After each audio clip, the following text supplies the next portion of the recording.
Hi, Ghost Recaps here. Today we will be going through an horror, thriller movie from 2014, named, The Last Survivors. There will be spoilers ahead in this video, so chill out and enjoy.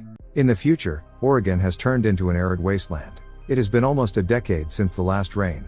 People in the city have gone elsewhere in search of water, and some have died. Those who remain spend most of their time searching for water, as water sources have now dried up due to a lack of rain. They are also threatened by scavengers who kill them and take away their water.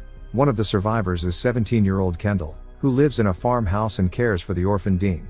He has a little grain, and he extracts water from the ground through the pump. Dean has kidney failure and is close to death. Kendal wants to take her away so she can get her treatment. There is a Cessna plane in a farmhouse a short distance from his house, but his distributor cap is malfunctioning, and Kendal is looking for a replacement part. Kendal always hears people screaming on her two-way radio, where people are always asking for help. One day, Kendal is approached by a girl, who tells him that her leg is injured and she needs water. Kendal gives her water and urges her to stay, but she says she has her own plans. Before leaving, Kendal gives him a bottle of water and a knife to defend himself. A boy named Gabriel lives a short distance from Kendal's house. He takes a liking to Kendal and asks her to join him, but Kendal does not want to leave Dean at any cost. One night, Kendal hears a woman calling on the radio, saying someone has broken into her house and she needs help. Hearing this, Kendal runs to help the woman, but when she gets there, she learns that it is a conspiracy. The people who came to help the woman were shot by Carson's men. Carson owns a water supply complex. They believe that the people who are hiding from them in this area are continuously drawing water from the ground, and if this continues, one day their well will dry up like the rest. That's why he finds and kills people living in this area. It was Carson who asked the woman on the radio for help, and in the end, he killed the woman and the whole family. Kendal manages to hide herself and escape. On his way back, he saw a car and took out a distributor cap from it. But unfortunately, she did not fit into the Cessna. This is where a boy named Albie lives. Kendal always takes care of her and gives her water and food. She tells him about the plan to escape through the Cessna, which is absolutely ready, they just need a distributor cap.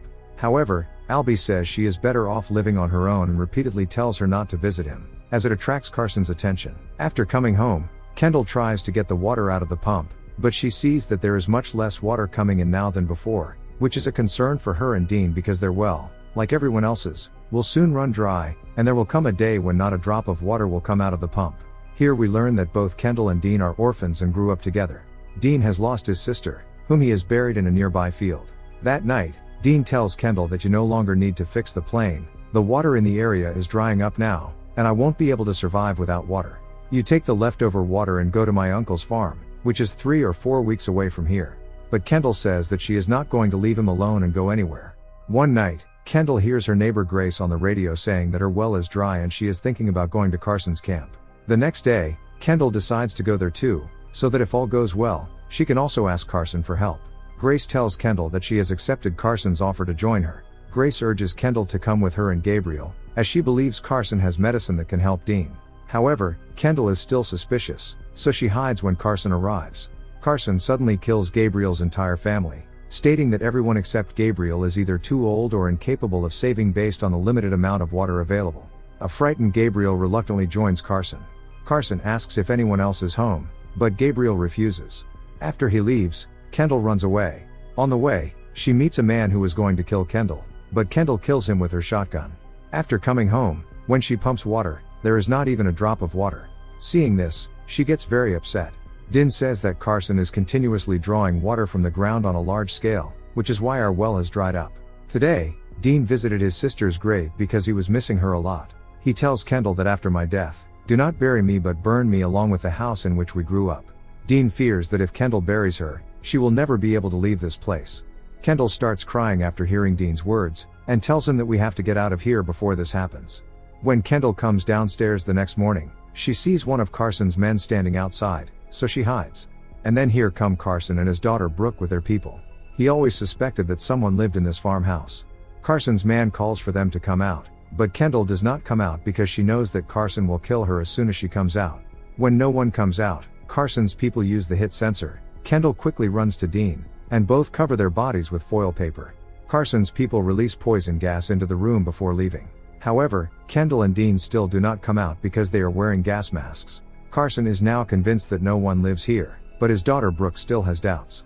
Kendal always kept an eye on a vehicle that was parked at Carson's compound, hoping that she could get the distributor cap from that vehicle, But the vehicle was difficult to reach because the place was under heavy security. While coming back, a man tries to kill him, but he manages to shoot him. Dean's health is gradually deteriorating. The next day, Kendal saw 3 men coming towards him. She told Dean about it. Dean says we should help them. We have water. However, Kendal doesn't want to trust anyone. She holds them at gunpoint. They tell them that we have no weapons, we just need water. Kendal gives them water and tells them to leave. Kendal now had only a week's worth of water left, as his well had completely dried up. Kendal had also given his share of water to Dean. When Dean discovers that he has been drinking Kendal's share of the water, he is heartbroken.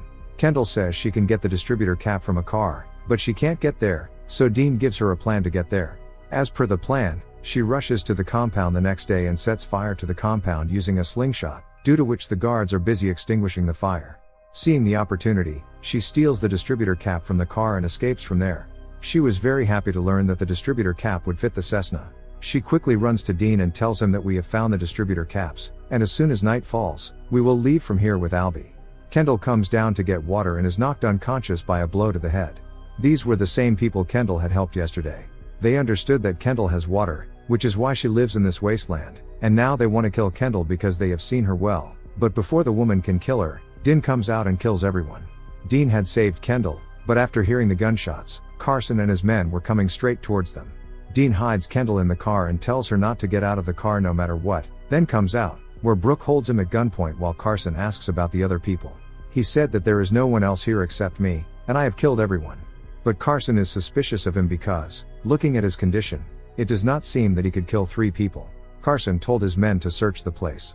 Dean shoots a man as he approaches Kendal. Due to Dean's actions, Carson shoots him. Kendal, hiding in the car, watches all this happen. Watching someone you grew up with die is a really painful moment. Carson and Brooke are gone, but his 2 men are still investigating.